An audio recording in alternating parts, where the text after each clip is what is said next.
안녕하세요. 대한민국 청소년 박람회 제17회에 이렇게 강연을 하게 된 놀이플라이의 정욱재입니다. 청소년 여러분들 정말 반갑습니다. 오늘 제가 말씀드리고 싶은 내용은 환경과 관련된 이야기예요. 그래서 저는 이제 뮤지션으로 활동하고 있고 또 환경과 관련된 그런 강연이라던가 그런 캠페인 활동들을 하고 있어서 제가 어떻게 해서 이제 음악인에서 환경 활동가로 이렇게 활동하게 되었는지 그 이야기를 좀 해드리고자 합니다. 그래서 오늘 강연 주제 그 챕터를 좀 소개해 드리자면 첫 번째 제가 뮤지션에서 환경 활동가로 이제 나아가게 된 계기에 대해서 여러분들 비슷한 또래의 어떤 청소년기의 이야기도 좀 할 것 같고요. 그리고 이제 제가 결정적으로 이제 캠페인을 하게 된 그런 축제 이야기예요. 이 환경과 관련된 그런 음악 페스티벌 안에서도 많은 환경 캠페인들이 있잖아요. 이제 그런 걸 제가 기획했던 이야기를 할 것 같고, 마지막으로 지속 가능한이라는 내용을 이제 이야기하려고 해요. 지속 가능한 이라는 이 테마가 굉장히 많은 환경 쪽에서는 이슈이기도 하거든요. 그래서 지속 가능한 바다, 지속 가능한 환경, 뭐 이런 제가 지금 연구하고 있는 분야인 그런 환경적인 이슈도 이야기할 것 같습니다. 네, 저는 소개해드렸다시피 노 리플라이라는 팀에서 지금 음악을 만들고 있어요. 그래서 지금 밑에 보이시는 것 같이 저런 앨범들을 많이 제작을 했고 발표를 했습니다. 그리고 뭐 다양한 뭐 음악 활동들, 공연들을 했었고요. 지금 데뷔한 지는 한 13년 정도 된 것 같아요. 그리고 노 리플라이 말고도 튠이라는 제 솔로 음반 프로젝트를 하고 있는데, 이 튠은 이제 내용 자체가 조금 더 이제 환경과 가까운 소재들을 많이 다루고 있어요. 그래서 어떤 우리가 갖고 있는 그런 환경 문제들, 그런 것들을 이제 많이 음악으로 담고자 하는 그런 프로젝트이기도 합니다. 네, 저는 뮤지션 말고도 저렇게 강연을 하기도 하고 오늘같이 이런 자리를 가지기도 하고요. 다양한 강연들을 하고, 그리고 어떤 캠페인 활동들을 좀 하고 있어요. 지금 뭐 그랜드 민트 페스티벌이라던가 뷰티풀 민트 라이프 같은 대형 한국 음악 페스티벌에서 환경 캠페인을 기획한 지 한 10년 정도 된 것 같고요. 그리고 현재는 이제 MSC라는 국제 해양 단체가 있는데 거기 한국 지부에 제가 홍보대사로 역임하고 있기도 합니다. 그리고 뭐 다양한 인터뷰라던가 환경과 관련된 그런 활동을 하고 있고, 또 현재는 지금 서울대학교 환경대학원에서 이제 환경 조경학을 전공하고 있고, 거기서 저는 등산로라던가 그런 둘레길 같은 길이라는 테마를 가지고 연구를 하고 있는 그런 환경학도이기도 합니다. 네, 제가 뮤지션에서 환경활동가로 변하게 됐던 그런 이유에 대해서 좀 말씀드리자면, 저는 아주 어렸을 때부터 계속 이제 음악을 공부를 하는 학생이었어요. 그래서 성인이 될 때까지 계속 여러분 또래에서부터 계속 음악 작곡과 관련된 그런 레슨을 받고, 기타 레슨을 받고, 또 실용음악과에 진학하기까지 음악 말고는 다른 뭐 진로라던가 그런 걸 고민해 본 적도 없고, 그렇게 청소년기를 보냈던 것 같아요. 그래서 공부를 안 했죠. 네, 공부를 안 했고, 어차피 저희 같은 실용음악과 계열에서는 실기가 굉장히 중요해요. 그리고 또 요즘에는 굉장히 워낙 실력이 출중한 친구들이 많기 때문에 경쟁도 굉장히 치열하고, 이제 좋은 실용음악과에 진학하는 것 자체가 경쟁률이 너무 세서 굉장히 좀 경쟁이 좀 치열한 분야이긴 해요. 실용음악과뿐만 아니고 많은 예체능 계열들이 그런 것 같아요. 이 영상을 보시는 예체능 이제 그쪽을 진학하는 친구들은 많은 공감을 할 것 같은데, 그래서 매일같이 레슨을 받고 연습을 하고 이런 게 반복돼요. 그렇다 보니까 이제 공부할 시간도 많이 없고, 그리고 또 이제 예체능 계열은 이렇게 뭐 물론 요즘에는 좀 이제 그런 내신이라던가 뭐 손님을 좀 보는 학교도 있을 텐데, 저 때만 해도 거의 대부분 이제 실기로 가기 때문에 저는 공부를 거의 이제 등한시했다고 보시면 됩니다. 네.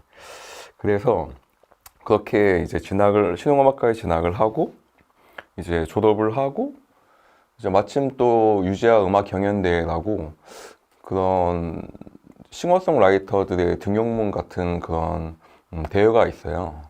현재도 진행이 되고 있고 많은 싱어송라이터나 작곡가 학생들이 많이 지원을 하는 그런 대회인데 거기에서 운 좋게도 수상을 하게 되고 그렇게 좀 이른 나이에 데뷔했어요. 그때가 한 24살 정도 됐던 것 같은데 그래서 데뷔를 하고 나서 이제 열심히 음반 작업을 많이 했었어요.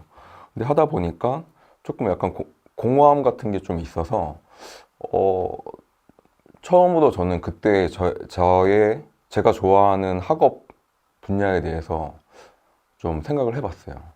좀 되게 남들보다는 조금 느린데, 왜냐하면 많은 청소년분들은 이제 대학을 진학하기 전에 자기의 그런 진로에 대해서 많이 고민을 하잖아요. 근데 저는 아주 어렸을 때부터 이제 음악이라는 것을 생각하고 쭉 달려왔기 때문에 그 다음 음악 말고 내가 공부하고 싶은 분야에 대해서 생각을 해본 적이 없어요. 그래서 좀 뒤늦게 한 24살 정도에 내가 과연 음악 말고 뭘 좋아할까라는 그런 진지한 고민을 그때 해봤던 것 같아요. 그래서 그때는 좀 저를 좀 돌아봤어요.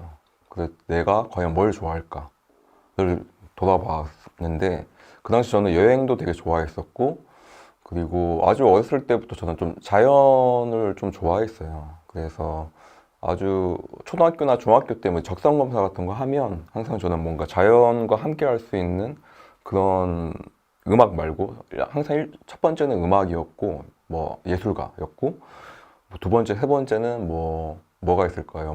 뭐 농부라던가 뭐 어부 뭐 이런 약간 자연과 함께 할 수 있는 그런 직군들이 좀 많이 나왔었던 것 같아요.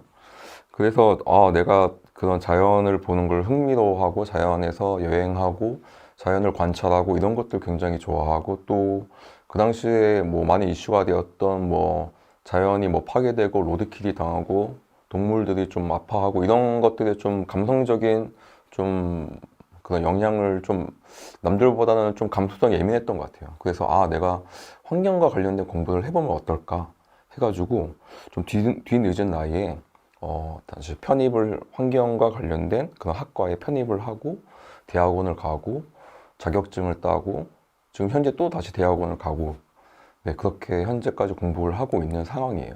그래서 제가 결정적으로 환경 활동가로 된 계기는 바로 이 사진인데 음, 제가 뮤지션으로 데뷔를 하고 나서 많은 음악 페스티벌에서 공연을 했어요.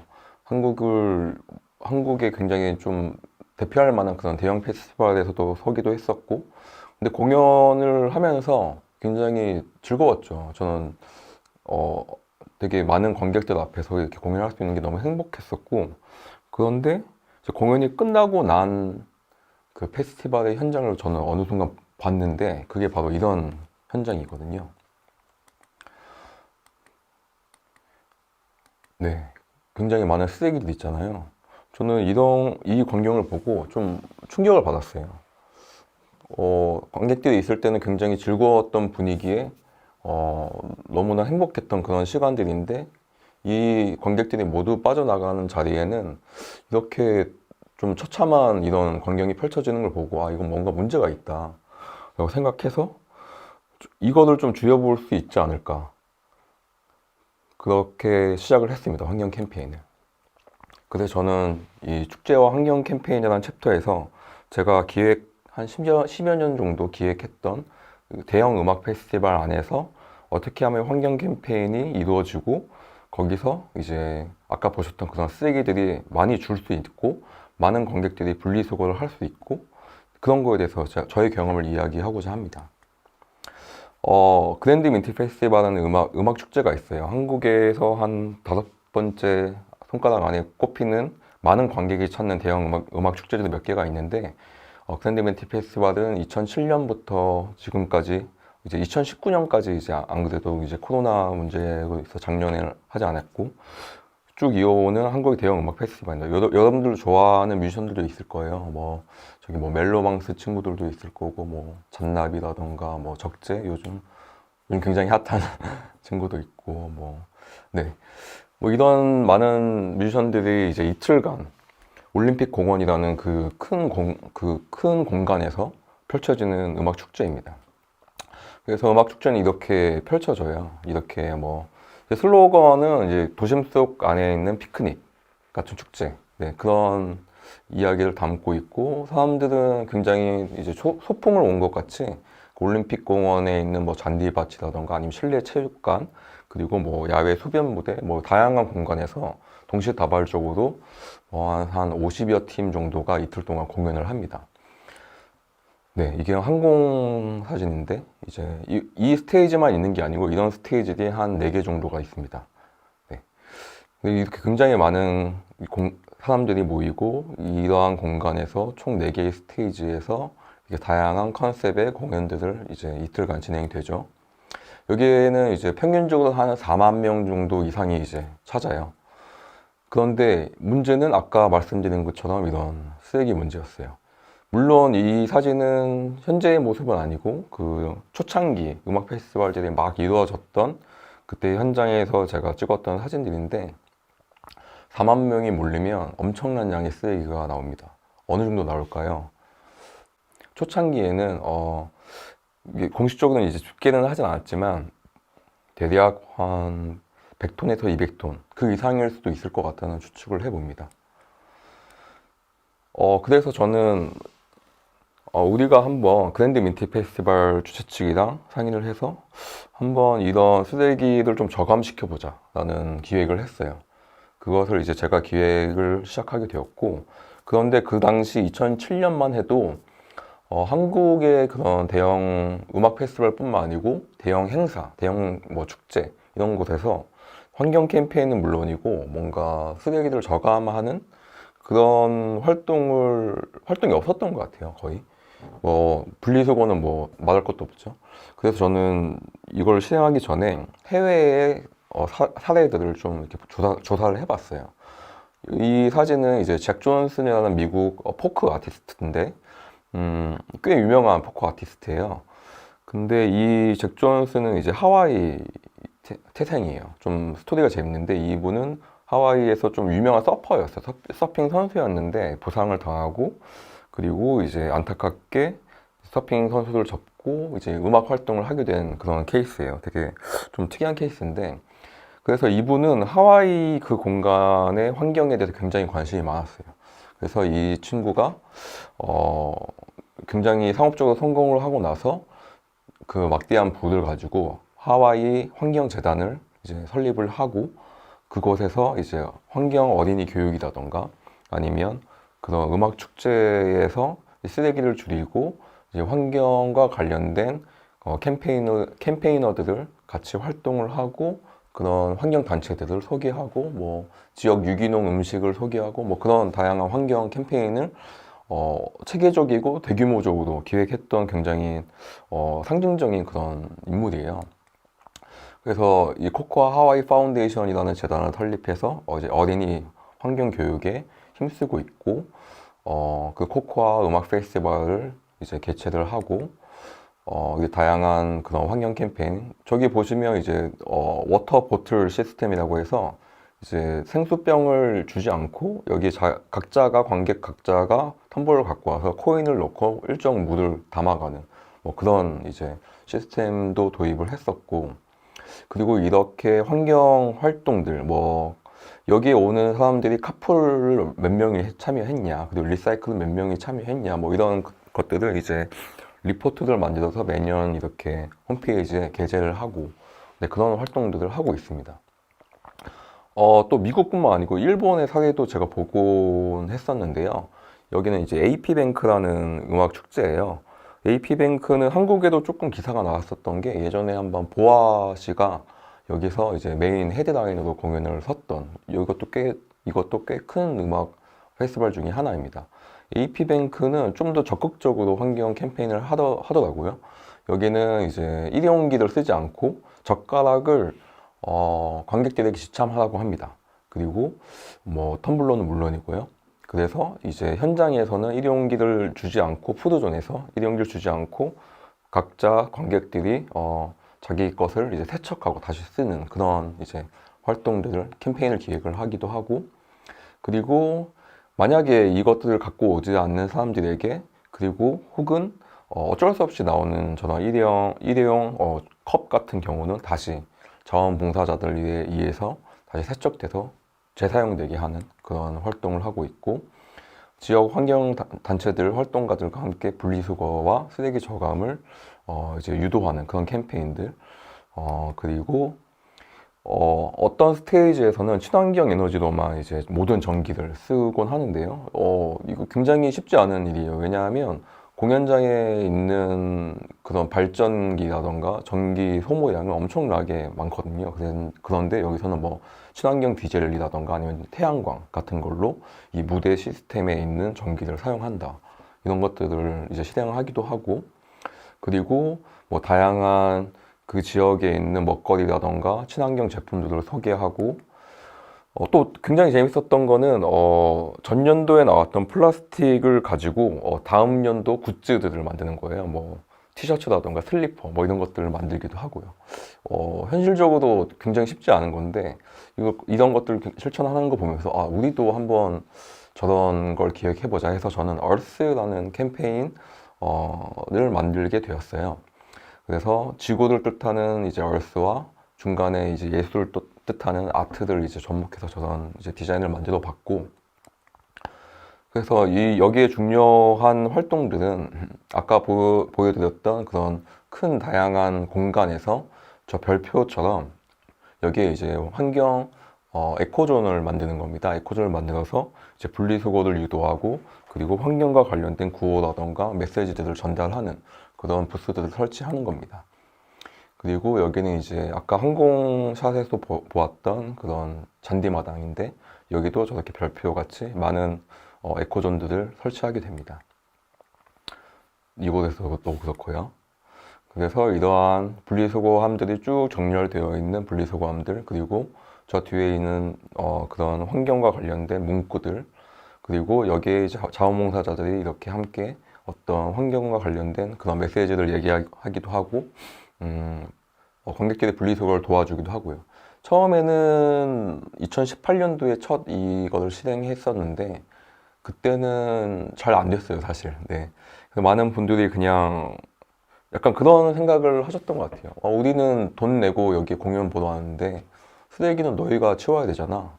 뭐 이런 생각들도 많이 하셨고, 그래서 분리수거에 굉장히 주저하시고 우물쭈물 하시는 것들 이제 환경 활동가들이 가서 저희가 분리수거 해드리겠습니다 이렇게 해서 많이 했었는데, 이제 많은 시간이 지나고 나서 지금 저희 그랜드 뮤직 페스티벌 뿐만 아니고 다른 음악 축제에 가도 굉장히 자발적으로 이제 분리수거에 동참해 주시고, 그리고 많은 쓰레기가 많이 나오는 패키지라던가 그런 것들을 이제 잘 안 갖고 오시게 되는 것 같아요. 그 집에서 도시락을 싸 오신다던가 아니면 개인 텀블러를 지참하고, 이런 과정에서 이제 쓰레기가 전체적으로 많이 줄어들게 되었죠. 그리고 여기서 굉장히 많이 나온 거는 관객들의 쓰레기뿐만 아니고 여기에 나오는 일회용기들인데, 그런 것들을 패키징을 조금 더 이제 소형화시키고 간소화시키자, 그리고 좀 줄이자, 뭐 이런 것들도 많이 해서 여기 입점해 있는 푸드존 업체들이 많이 이제 동참해 주시기도 하죠. 그래서 이런 다양한 공간에서 모였던 쓰레기들은 이제 저 X표가 쳐져 있는 한 공간에 집화장에 이제 모이게 되고, 저는 이틀 동안 공연도 하고, 그리고 이 전기차를 가지고 이제 각 그 클린존 그 부스에서 나오는 쓰레기들을 이제 모아가지고 저 X표 되어 있는 집화장으로 옮기는 일을 저는 해요. 그래서 이제 이게 끝나고 나면 이제 이런 집화장에는 이 정도의 쓰레기가 이제 모이게 됩니다. 이제 하루에 한 2만 명 정도가 모이는 관객들을 좀 감안해도 이제 많이 좀 줄었거든요. 예전에는 이게 거의 뭐 집화장이 거의 폭발하는 지경에 많이 펼쳐지곤 했는데, 이제는 많이 좀 그런 게 줄어든 모습이 보이는 것 같아요. 네, 그래서 일반 쓰레기들은 이제 공원 관련 그 환경 미화 업체에서 이제 수거를 해가고, 리사이클이 가능한 것들은 이제 분리가 되는 거니까 현장에서 이제 공원에 있는 리사이클을 할 수 있는 그런 공간에 이제 보내지게 됩니다. 물론 많은 양의 쓰레기가 나오지만 이런 현장에서 분리수거가 되지 않는 그 이전에서는 모든 것들이 그냥 다 하나의 그냥 일반 쓰레기 소각장으로 다 들어가는 그런 형태였는데, 현재는 이제 많은 재활용이 가능한 그런 것들 분리가 현장에서도 바로바로 되고, 또 이렇게 1차적으로 거른 분류는 2차적으로 또 2차, 3차 또 분류를 하게 되는데, 그때 조금 더 효율이 높아지죠. 만약에 이런 1차 과정이 없이 분리수거를 했다고, 나름 했다고 이제 보내지게 되면 이게 거의 좀 선별하기가 굉장히 힘들고 비용도 굉장히 많이 들어요. 그 과정에서 많은 에너지도 사용이 되고, 그래서 이 1차 과정에서 선별하는 게 굉장히 중요해요. 그래서 여러분들 뭐 사시는 아파트라던가 이런 데서 이제 많은 분들이 동참하시잖아요. 그런 이유가 바로 이런 것들 때문입니다.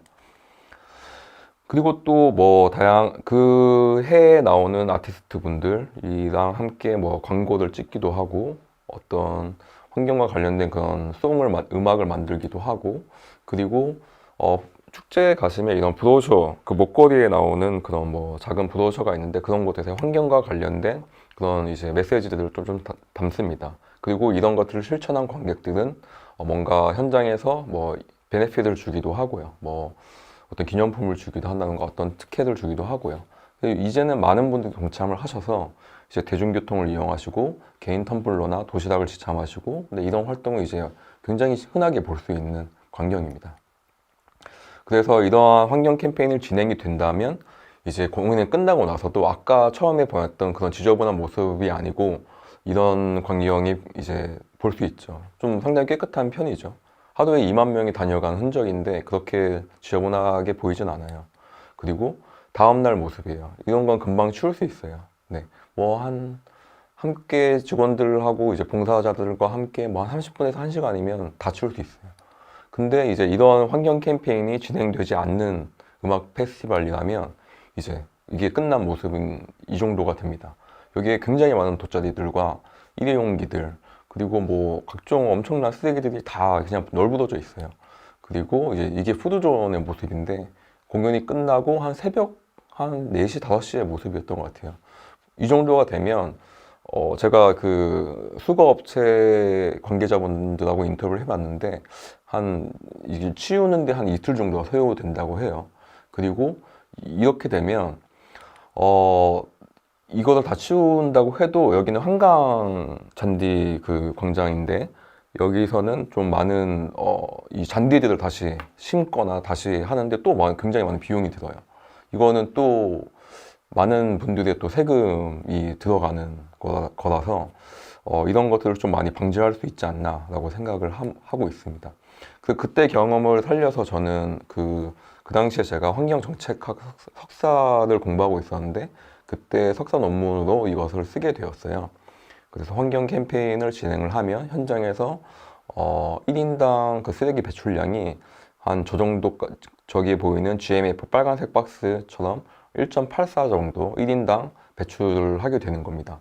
그렇지 않은 이런 환경 캠페인을 하지 않는 캠페인에 같은 경우에는 1인당 제일 왼쪽에 보이시는 것 같이 4.3리터가 나와요. 굉장히 많은 수치예요. 서울 시민 1인당 1kg대 미만이거든요. 근데 아무래도 축제 현장에서는 평소보다 더 많은 것을 먹고 음료를 마시고 소비하기 때문에 굉장히 많은 쓰레기가 나오는데, 이런 캠페인을 강도 높게 하면 할수록 1인당 쓰레기가 줄어든다. 그리고 2018년도에 집계했던 거는 더 줄어들고 있죠. 그리고 그 현장에서 분리수거율이에요. 환경 캠페인을 진행하지 않는 그 A 그룹 같은 경우에는 분리수거율이 38.7 정도의 그런 확률이 나왔고, 그리고 이제 그런 걸 강도 높게 진행을 하면 할수록 분리수거율은 굉장히 높아집니다. 그랜드 미티 페스티벌 같은 경우는 90% 이상이 관객들이 분리수거에 동참을 해주시죠. 다음의 역할은 무엇일까? 다음에 우리가 할 수 있는 건 또 어떤 것일까? 지금 저희가 봤을 때는 관객이 줄일 수 있는 쓰레기 양은 거의 다 줄였다고 저는 보고 있어요. 근데 더 이상 줄여지지 않는 거는 이 일회용기예요. 현장에서 나오는 일회용기들인데, 많은 그런 푸드존 업체들이 입점을 하거든요. 그런데 거기서 일회용기들을 많이 나눠주세요. 근데 그건 어쩔 수가 없는 거죠. 그분들의 그런 영업 활동이기도 하기 때문에, 그리고 편의상 굉장히 좀 편하기도 하잖아요. 그래서 다음에 할 수 있는 거는 이 일회용기를 없애자. 일회용기가 나오지 않으면 일본에서 봤던 것처럼 거의 쓰레기가 거의 나오지 않는 음악 축제도 할 수 있겠다라고 생각을 하고 있어요.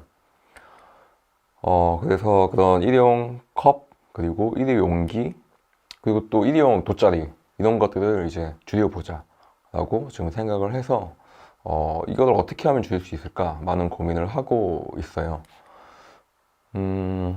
저희가 2019년도에 했던 거는 어쩔 수 없이 나오는 저는 플라스틱 컵 같은 경우를 세척해서 다시 자기가 직접 세척을 해서 재사용하자.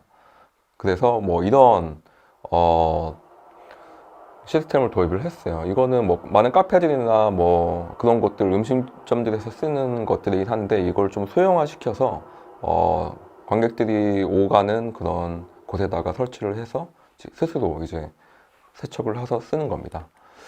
그리고 이런 것들을 뭐 다시 수거해 가서 다시 세척을 할 수도 있어요. 왜냐하면 아까 좀 동영상 봤던 것처럼 그렇게 세척을 하게 되면 이게 생각보다 물이 많이 들어요. 그래서 물 소비량이 너무 많아서 현장에서 또 많은 또 환경 문제들도 나타낼 수도 있을 것 같아서 다음에는 이것들을 그냥 아예 그냥 그 용기를 다 갖고 와서 그거를 현장에서 세척하지 말고 그냥 수거 업체에서 갖고 가서 다른 곳에서 세척을 해서 다음날 또 다시 갖고 오자, 뭐 이런 것들을 지금 기획하고 있기도 합니다.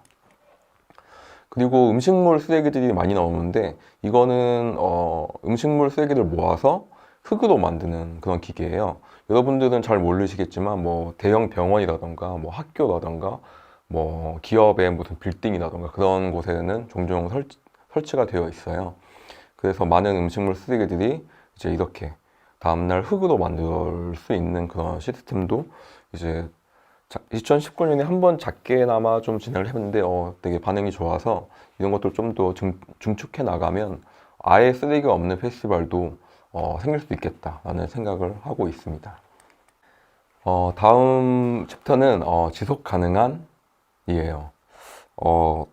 아까 소개해드렸던 환경 캠페인도 뭔가 지속 가능한 그런 축제의 현장, 조금 더 환경적이고 그리고 쾌적한 그런 공연을 만들기 위해서, 지속 가능한 그런 공연을 만들기 위해서 했었던 활동이고, 또 뭐가 있을까요? 요즘에 환경 이슈에서는 제일 중요한 이슈이기도 해요. 이 지속 가능한이라는 단어가 굉장히 많이 나와요. 그래서 뭐 지속 가능한 뭐 바다, 지속 가능한 뭐 도시 환경도 될 수 있고 굉장히 다양한 것들이 있겠죠. 저는 아까 제일 처음에 제 소개했을 때 얘기했던 것처럼 MSC라는 그런 해양 국제 환경 단체가 있는데 거기에서 한국 홍보대사를 하고 있어요. MSC에서는 전 세계 많은 곳에 지부가 있고 한국에도 지부가 있죠. 그래서 그 나라에서 뭔가 환경적인 그런 활동을 하고 있는 다양한 분야의 사람들을 이제 대사로, 홍보대사로 선정을 해서 이제 다양한 그런 활동들을 합니다. 저뿐만 아니고 한국 홍보대사로는 그런 푸드와 관련된 방송을 만드시는 PD님, 작가님도 계시고, 그리고 호텔 요리하시는 그런 주방장 선생님도 계시고, 네, 그런 셰프들, 네, 그런 다양한 분들이 여기에서 활동을 하고 있어요. 잠깐 동영상을 보여드릴게요. 이 영상은 지금 MSC에서 어떤 활동을 하고 있는지 지금 알기 쉽게 이렇게 만든 동영상입니다. People have relied on the oceans as a source of food and for their livelihoods for thousands of years. As technology has advanced, we have become capable of fishing more intensively. So looking after the oceans and the resources they provide is more important now than ever before. If the oceans are to be healthy, productive and full of fish in the future, we have to fish sustainably. Sustainable fishing reduces environmental impacts, leaves more fish in the sea and harms fewer marine animals. Sustainable fisheries have good management practices. The Marine Stewardship Council standard allows fisheries to show that they are well managed and that they fish in a sustainable way. The MSC uses its blue eco-label to identify seafood that has come from sustainable fisheries certified to its standard. The Eco label is already displayed on tens of thousands of products in over 100 countries around the world. Consumers who want to play their part in maintaining and improving the health of the oceans can look for and choose seafood with a distinctive blue MSC Eco label. It is vital that we safeguard the ocean's resources and protect people's livelihoods for the future. To do this, we need to work together.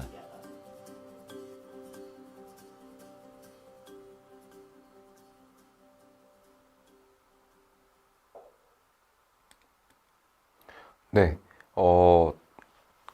한국에는 MSC라는 그런 라벨이 도입이 지금 이제 막 시작되고 있는데, 유럽에 가보시면 많은 그런 푸드코트라던가, 마트에서 이런 MSC 라벨이 있는, 그런 제품들을 할 수 있을 거예요.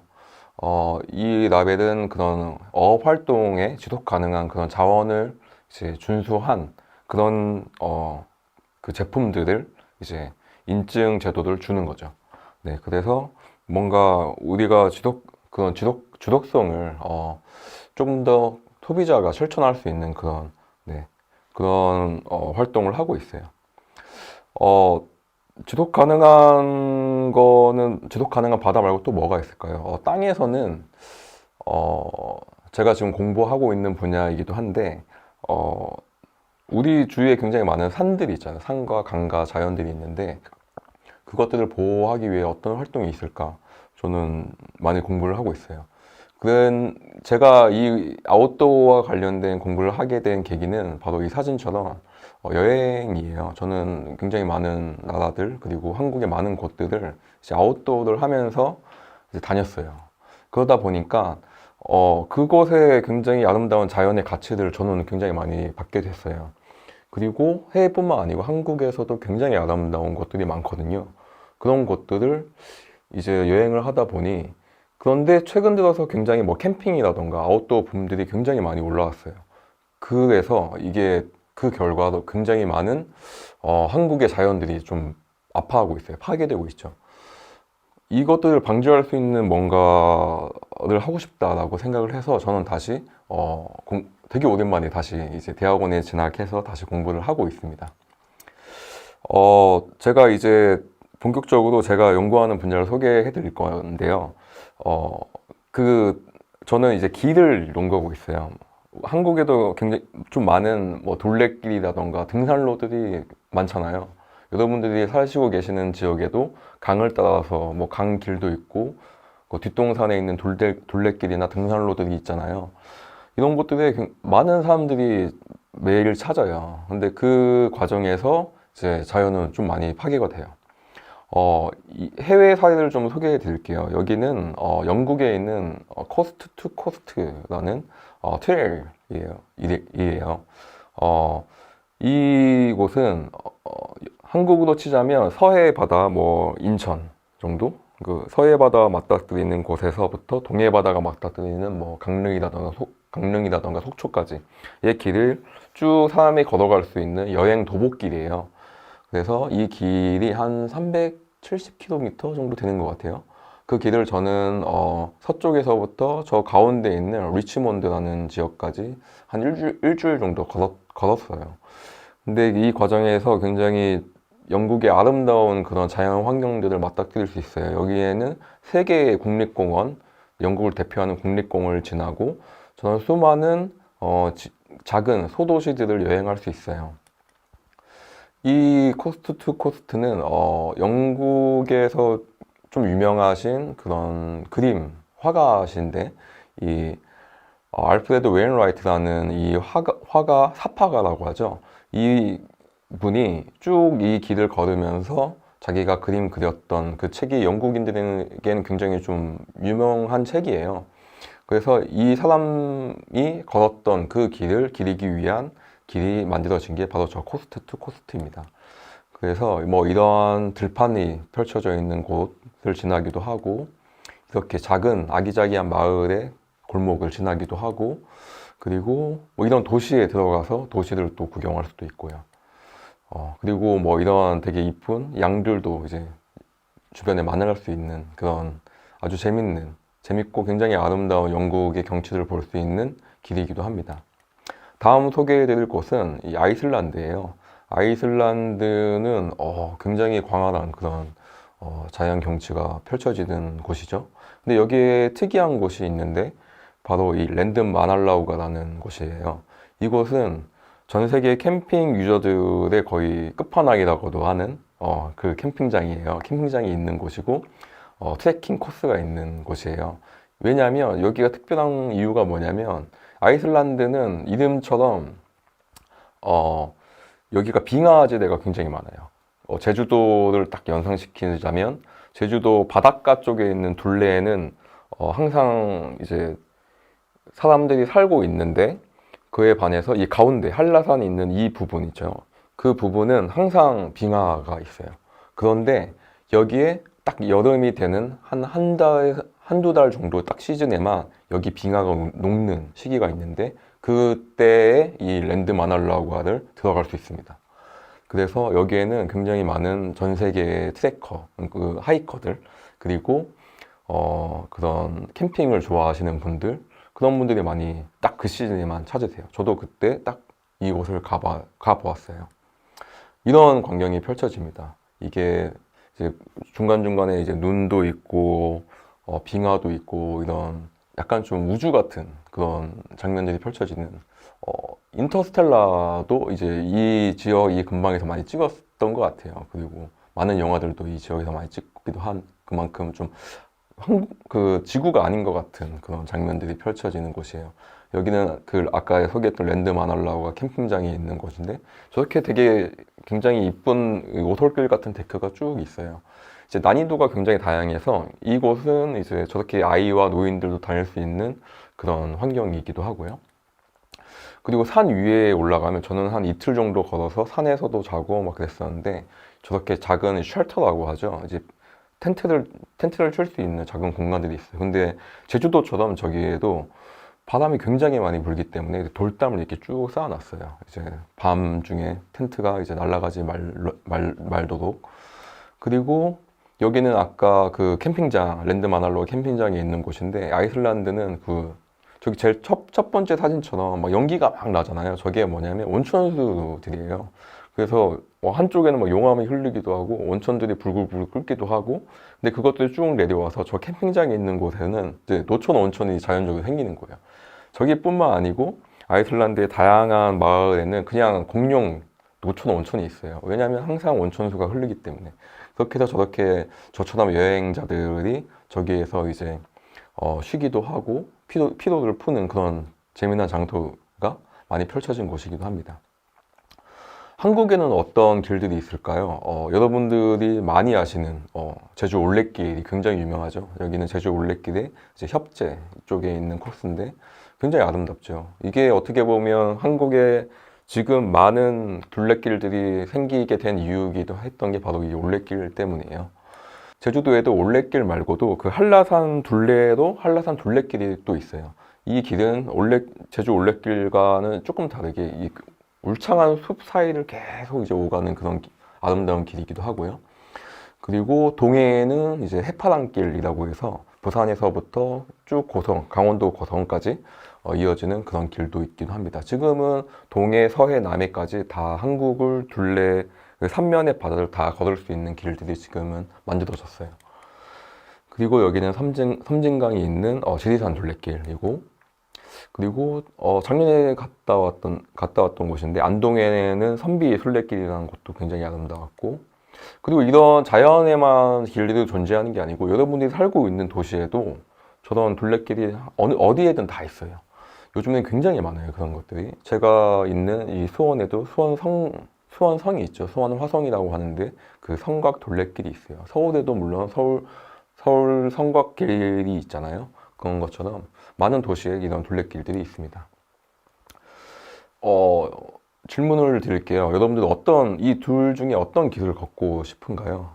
왼쪽에는 영국에 있는 작은 농장이 있는 오솔길이고 오른쪽에는 한국에서 찾았던 어떤 둘레길 중에 하나였는데 저기가 저 컨테이너 옆이 길이에요. 근데 저게 길로 보이시나요? 안 보이시죠?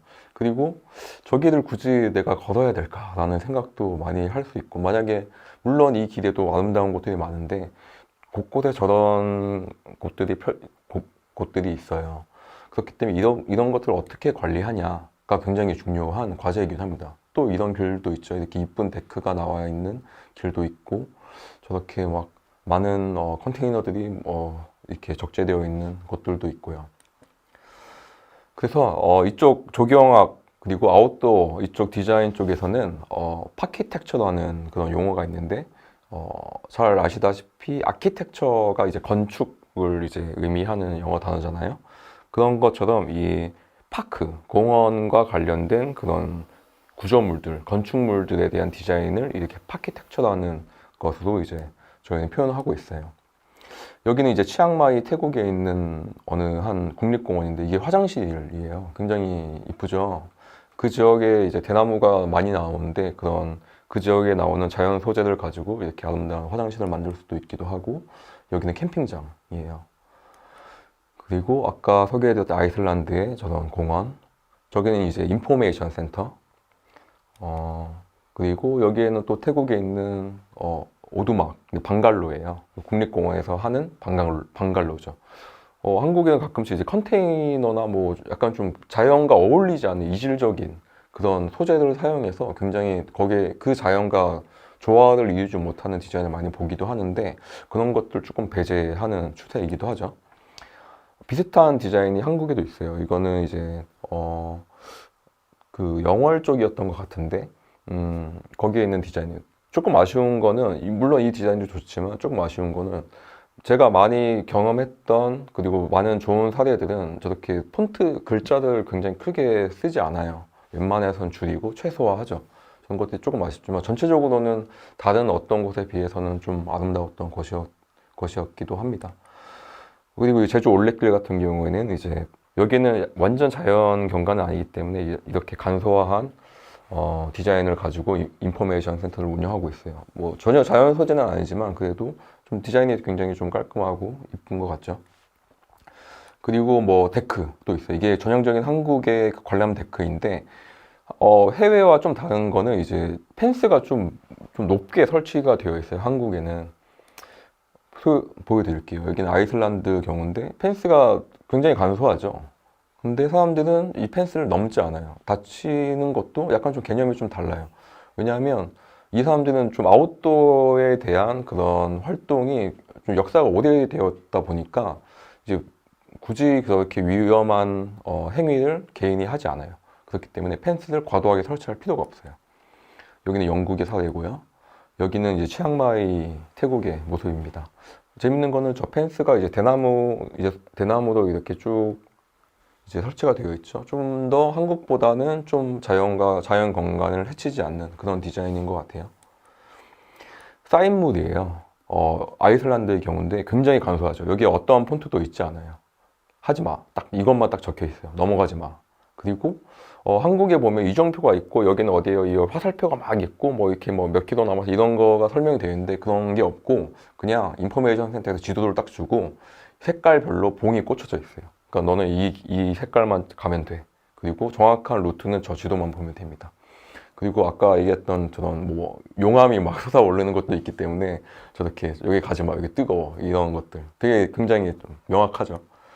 여기는 영국의 경우인데 영국은 조금 더 운치가 있어요. 그 되게 오래된 그런 감성이 있고 있어봤자 저렇게 문구가 굉장히 조그맣게 있습니다. 여기는 국립공원이 관리하고 있는 거니까 조심해 이 정도만 딱 있고, 제일 오른쪽에는 이제 양들 방목을 많이 하기 때문에 양들이 나가지 않는 저런 울타리, 하지만 사람은 지나갈 수 있는 저런 것들이 있고요.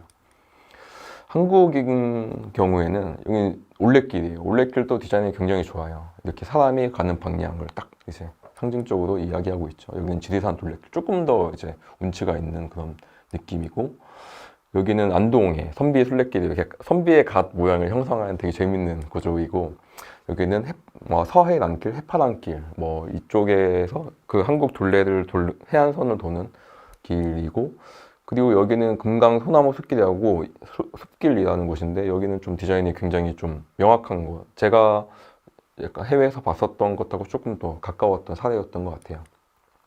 올레길에 뭐 저거는 이제 말을 형상화한 여기는 이제 장애인이 갈 수 있는 구간입니다 라고 하는 저런 디자인들이 있었고, 조금 안 좋은 예는 이런 거예요. 굉장히 좀 난잡하죠. 좀 굉장히 많아요. 그리고 굳이 요즘에는 다 스마트폰이 있기 때문에 저런 디테일한 커다란 그 광고 게시판을 저렇게 설치할 필요가 있었나라는 생각도 좀 들 정도로 요즘은 좀 많이 간소화되고 있기도 해요. 그래서 제가 마지막으로 환경과 관련돼서 여러분들에게 드리고 싶은 얘기는 가장 어려운 것은 지켜내는 것이에요. 그렇기 때문에 저같이 이렇게 자연을 공부하고 있는 많은 사람들이 어떻게 하면 이걸 좀 더 효율적으로 지켜낼 수 있나, 그것을 굉장히 고민하고 있고, 또 여러분들의 입장에서도 내가 어떤 제품을 살 때 조금 더 환경에 환경에 피해가 적게 할까, 그런 것들을 생각해 보면서 내가 사는 제품들을 꼼꼼히 잘 챙겨 보시고, 요즘에 환경은 어떤 이슈가 있나, 그런 것들을 잘 흥미를 갖고 관심을 갖고 보는 것이 굉장히 중요한 것 같아요. 왜냐하면 환경을 한번 파괴되면 다시 복구하는 데는 엄청난 비용이 들고 엄청난 시간이 들고 엄청난 노력이 들어요. 그렇기 때문에 미리 대비를 하는 게 훨씬 더 효율적이다. 네, 그렇게 말씀드리고 싶습니다.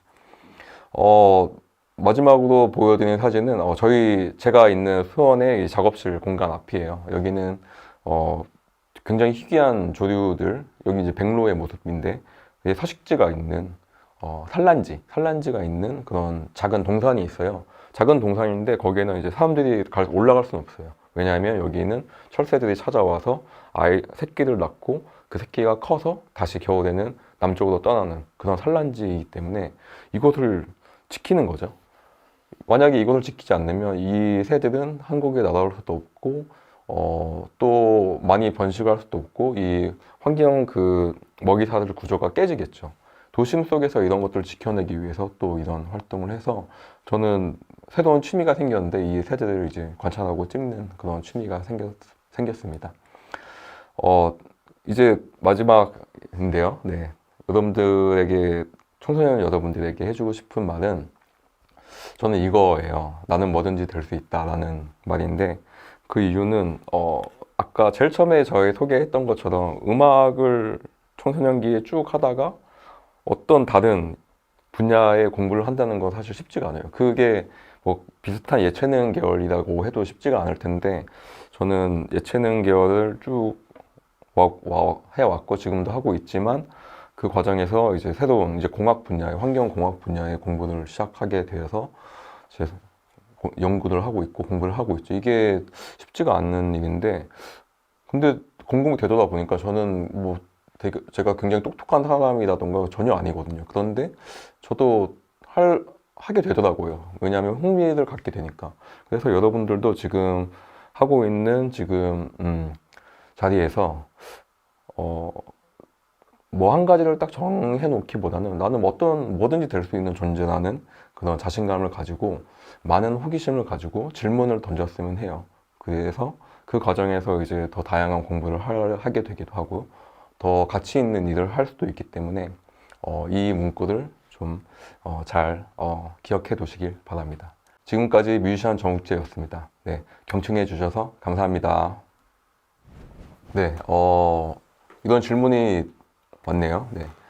최근 생활 속 제로 웨이스트를 실천하기 위해서 텀블러, 에코백, 태블릿 PC 등을 사용하는 사람들이 많아지고 있는데, 혹시 청소년들에게 추천해 줄 만한 정욱재님이 실천하고 있는 제로 웨이스트 실천 팁이 있으신지 궁금합니다.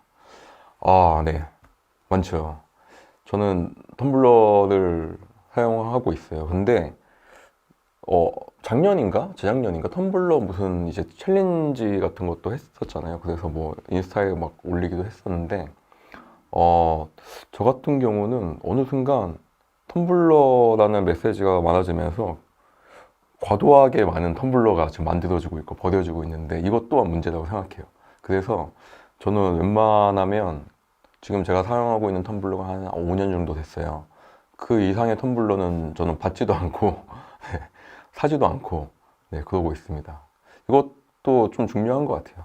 생각해 볼 필요가 있는 것 같고, 또 종이는 웬만하면 안 써요, 저는. 그래서 몇 년 전부터 이제 그 태블릿 PC로 저렴한 태블릿 PC를 이제 하나 중고로 사가지고 그걸로 이제 항상 메모를 하고 네, 그렇게 이제 쓰고 있는 팁이 있습니다. 네.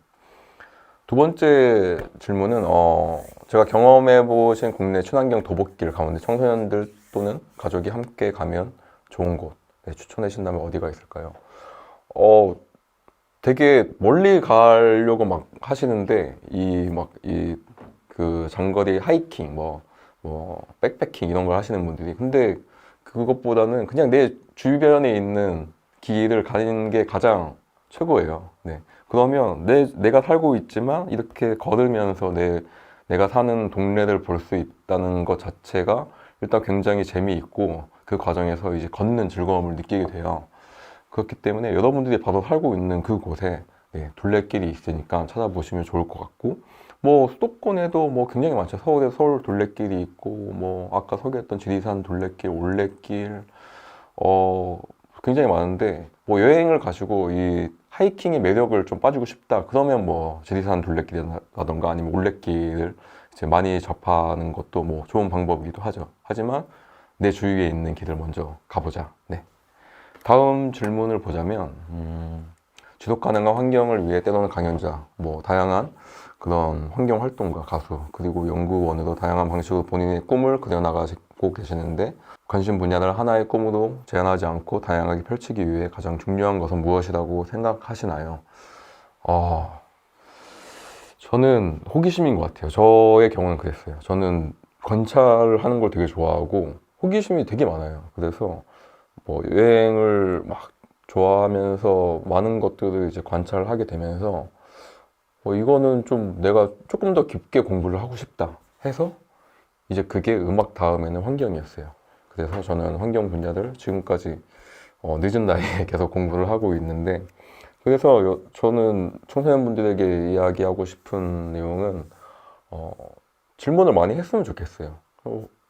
우리는 좀 약간 주입식 교육에 조금 익숙해져 있는데 다른 나라의 이제 친구들을 만나면 굉장히 질문을 많이 하거든요. 대화도 많이 하고 내 생각을 그냥 얘기를 많이 하거든요. 근데 우리는 조금 거기에 좀 주저하는 것 같아요.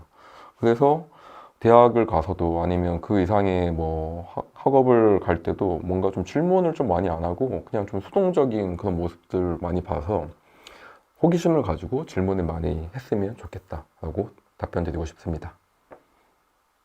네, 저도 좀 태어나서 처음 겪는 이런 전례 없는 그런 사건을, 네, 특히 저희 이제 이 뮤지션 분야는 굉장히 직격탄을 맞아가지고, 태어나서 처음으로 많은 생각을 하게 된 그런 작년과 올해를 보내고 있어요. 그리고 학교도 물론 다 이제 화상으로 이제 공부를 하고 수업을 하고 있죠. 그래서 좀 저도 좀 되게 침체되어 있는 건 맞아요. 그런데 이럴 때일수록 조금 더 긍정적인 그런 마인드를 가지고 멀리는 못 가더라도 내 주변에 있는 곳들을 산책을 하던가 그 과정에서 조금씩 리프레시를 하고 희망을 조금 더 가졌으면 좋겠어요. 저는 아까 이야기한 것처럼 집 앞에 그런 다양한 철새들을 이제 관찰하면서 사진도 찍고 그러면서 조금 더 힘을 받는 것 같아요. 그렇기 때문에 꼭 집에만 있지 말고 그래도 또 혼자라도 잠깐씩이라도 집 근처를 이제 조금씩 산책하면서 자연을 조금 보면서 이 코로나 위기를 좀 극복하고 그리고 조금 더 자기가 공부하고 싶은 그 분야에 집중할 수 있지 않을까라는 생각을 해봅니다.